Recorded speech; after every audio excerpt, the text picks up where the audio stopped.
Culte, acide, brillant, le diable s'habille en Prada n'a jamais quitté la mode, ni nos écrans. Mais en 2026, Miranda Priestly revient. Une suite est confirmée 20 ans plus tard. Alors est-ce une bonne idée? Retour sur ce film mythique et sur ce que pourrait être la suite.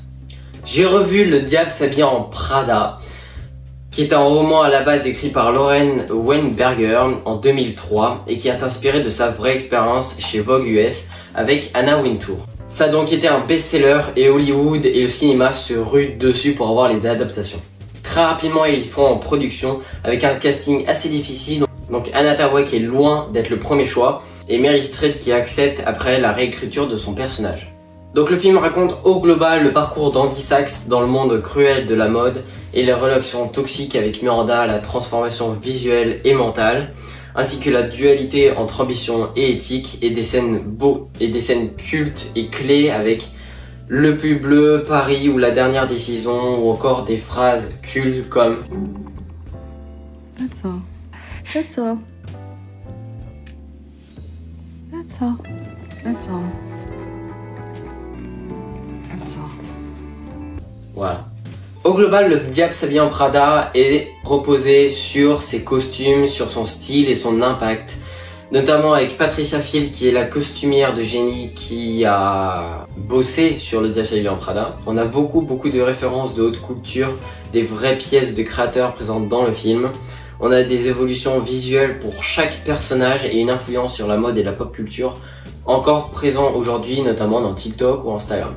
Les personnages et leurs performances sont cultes aujourd'hui, notamment avec Miranda Priestly, représentée par Meryl Streep, qui est glaciale, intelligente et complexe, et qui nous marque vraiment et qui a créé vraiment de répliques cultes, et qu'on adore tous, même en détestant tous, c'est vraiment une personnage géniale.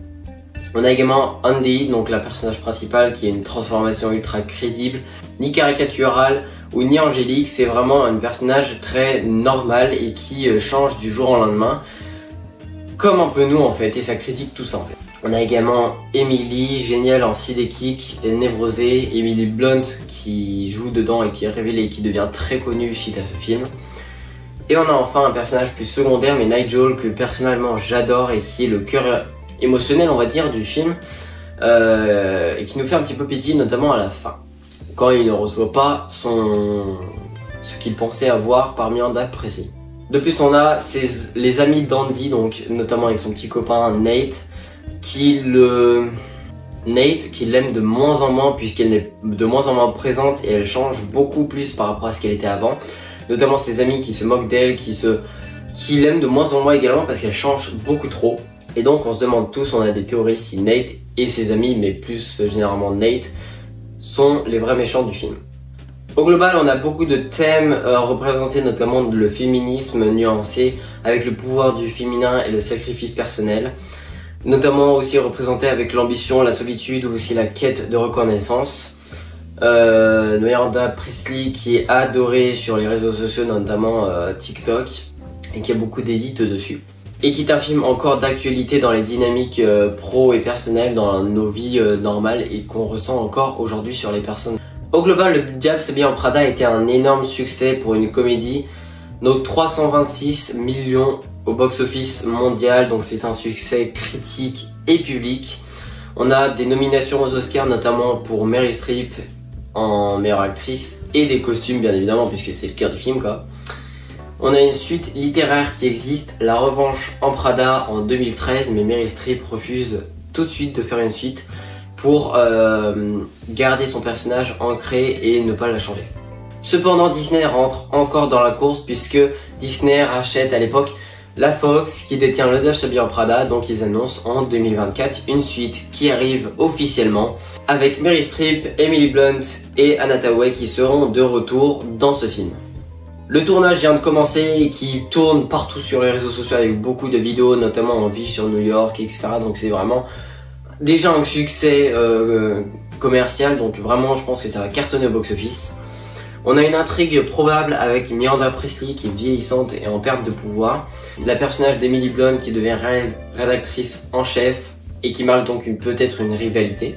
Andy qui est dans un autre milieu mais forcé de revenir peut-être dans la mode. ou encore le monde de la presse qui est en crise face au digital, où il y aura des tensions modernes. Ce film présente donc beaucoup de risques et énormément d'attentes également. S'il peut être à la hauteur des attentes, notamment des personnes qui attendent absolument cette suite, ou encore un succès critique puisque c'est une suite et on a peur que ce soit beaucoup moins bien que le premier. Ou est-ce que c'est juste un retour nostalgique ou un vrai propos pour faire parler les gens, pour faire réfléchir? Personnellement, je pense que c'est plus pour faire de la thune, mais bon, on connaît Disney maintenant. Bref, Le Diable s'habille en Prada 2 a énormément de poids sur leurs épaules. Ils ont des millions de gens qui attendent énormément cette suite annoncée pour 2026. Donc on l'attendra bien évidemment et on fera une critique sur cette chaîne YouTube bien évidemment. En 2006, Le Diable s'habille en Prada dressait un portrait acide et élégant du monde de travail. En 2026, il pourrait bien se dresser celui d'un monde en mutation où la mode n'a plus de papier glacé mais où le pouvoir reste le même. On a donc tous très hâte de voir Le Diable s'habille en Prada 2. N'hésitez pas à vous abonner, à liker, à mettre la cloche, même un commentaire pour donner votre avis sur cette vidéo. Si vous voulez, ça me soutient énormément pour ne pas manquer les prochaines vidéos, notamment la critique du Diable s'habille en Prada 2 qui arrivera lors de sa sortie en 2026. Et dites-moi en commentaire ce que vous pensez de ce retour 20 ans plus tard. Si Miranda doit-elle revenir? Le film peut-il encore nous surprendre? Dites-moi tout en commentaire, ça m'intéresse. Surtout, abonnez-vous, likez, mettez la cloche, ça me soutient énormément. Et sur ce, on se retrouve à bientôt pour une prochaine vidéo. C'était Cinébat. Salut.